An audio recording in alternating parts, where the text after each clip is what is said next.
RPGers, Game Masters, such. This is the second video on Eldritch Tales, and I'm going to actually get into the particulars of the characters. Okay, I have them punched out right here to make it sort of easy for me to kind of go through it, and then we'll take a look at the character sheet. All right. So first off, here's Antiquarian. Basically, it's the researcher. It's, if you can imagine Stargate, it was Daniel who went around looking at everything, not the brute force, but the one with the intellect, right? You get a bunch of cool stuff. You get knowledge, history, literature, and mythology. Now, I gave them all of it, or you want to be a DM that only gets one part, that's up to you. But if you're an antiquarian, you got all three aspects, okay? Remember, they get a +1 on the rolls if they have this, right? They do get research, appraisal, or writing. Now, I had two antiquarians. Megan played one antiquarian and Paul played the other. So they split appraisal or writing. And I kind of was a real loose with the writing, not only just being able to write, but also like to decipher writing. That's just something I did, okay? If they did this, they get a +1 on their roll to trying to figure out what's going on. They got languages. They got a language, even if it was dead language. Megan picked Navajo and Sumerian, which I thought was really kind of, I can't remember what Paul picked, but the idea behind it is like, it's nice to get diversity to kind of going to be able to make this go all over the place depending on what you're doing.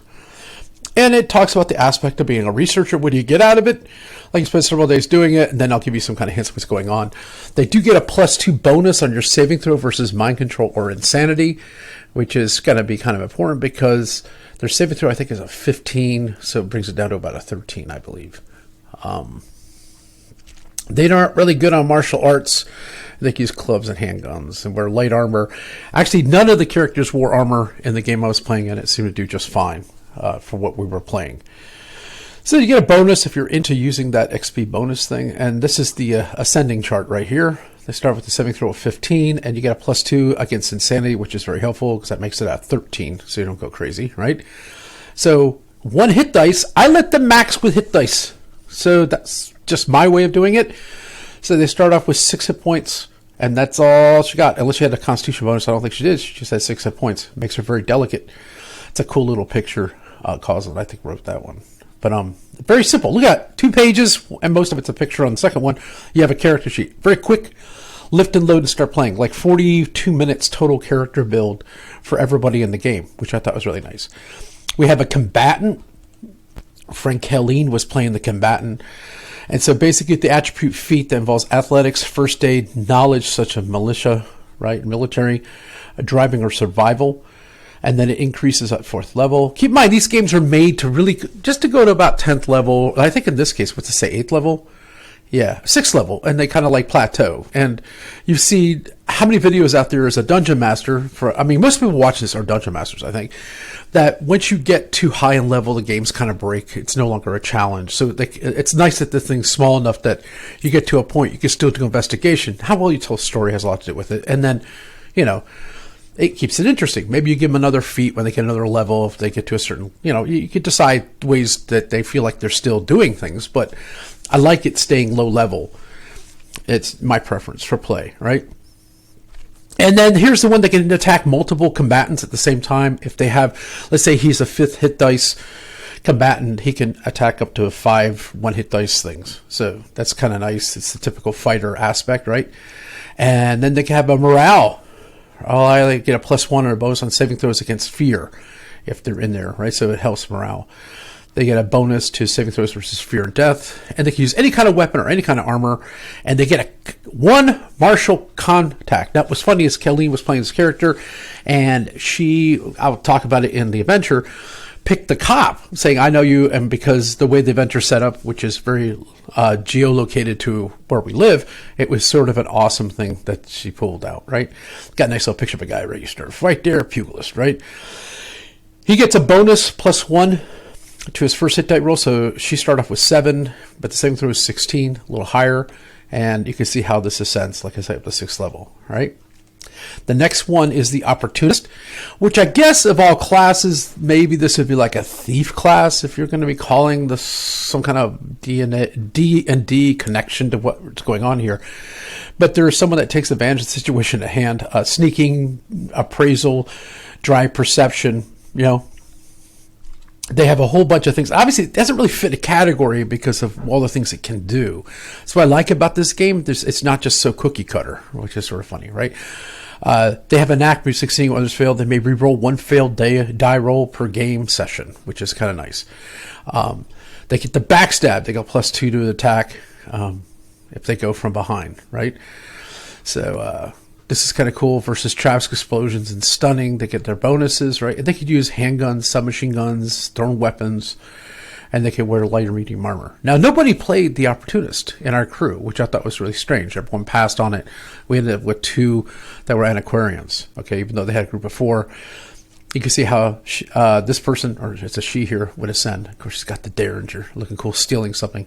Very Indiana Jones right there. Still something from some temple. I like that. Nice, cool, right? Like I said, the character sheets the character descriptors are really small, so you can boom yours and they're playing a game. For us older grognards that just want to get in and start going at it, which is kind of funny. Socialite, we had a socialite, and for some reason when they rolled, their intelligence was really low, which made it kind of our friend Rachel took it, and she did an excellent job of playing it, considering the limitations based on character stats, right? They think quickly, speak smoothly, deception, interaction, knowledge, or etiquette, either perform a second. And so she did a fantastic job playing this character, and then able to influence others using a silver tongue thing, which is sort of fun, right? It kind of reminds me a little bit of the aristocrat when it came to White Star. So it's kind of fun, very fun thing. Use clubs, daggers, handguns, and swords, right? They only wear light armor. And they can have 1 initial contact and 2 more of their choosing. Now, this is one way you may want to play it. So characters have to decide through the actual play of the module or whatever adventure you have. They can decide on the fly that will be their contact. So that's how we played it. So a bunch of people did not use a contact. Kelly was the only one to use a contact, and it was a military contact, which was the sheriff, which actually was kind of a smart move on her part because it gives them an anchor to the rest of the stories, right? As an example, what a socialite would look like. Of course, he pulls a sword out of his cane, got it going on, right? And once more, very, very low hit dice, 1 + 1 for getting to second level, and it moves up from there, okay? So with that, you can see the characters, the options are up to 4, right? So it's kind of nice. If you buy this online with DriveThruRPG, which I highly suggest, the link is down in the description, you can get these really, really cool character sheets. I love it. Look at the way it is. So front back, you put everything you need on there, all right? And it also gives you, what I like is a fillable one. Okay, so there's a fillable one where you can, just take it and start filling it out. And if you wanted it typed up and then save a copy of it. So, that's another thing that kind of makes it super useful, depending on how you're playing, if you're playing it online or something like that. This is the first time we played in person since COVID hit. We decided, we're going to play in person. We know all our friends are vaccinated. We're going to have fun here. So it was a very wonderful adventure. Almost felt like old times. Okay. I just do want to say one last thing, is that when we look back at some of their skills, and I'm describing the Antiquarian as an example. So if they pick like something like writing or appraisal, and so this was Megan's character. So she got, let's say she picked appraisal, okay? And she turned around, and on top of it, when she rolled for an occupation, that's how we did it. We made everyone roll for occupation because it seemed a little more fun. So they had to roll a 6-sided dice across the top, then roll a 10-sided dice, okay? So her 6-sided dice was a 5, then she rolled a 1, so she was an artist. And when she comes down to artist, this is my example over here. So one thing they get to do, it says appraisal, okay?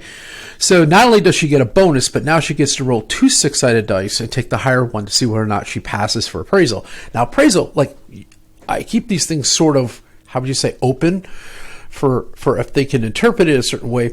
Well, I have let's say it looks like a piece of art, but I don't know what it is. It could actually be an artifact. I want to see how much it's worth and where it's from and what's going on. This is something where you can actually, at least overlap thing. It could be down here in the occultist, which, she wanted to be, but she wasn't, right? Let's go down to occultist.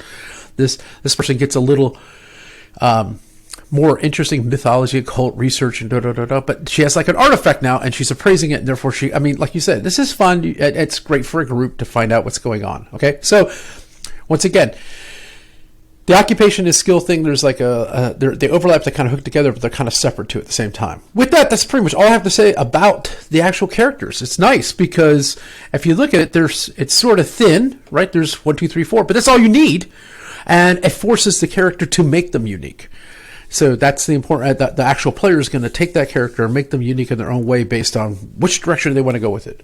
Makes it fun. Okay, with that, thank you for listening, and I hope you enjoyed this.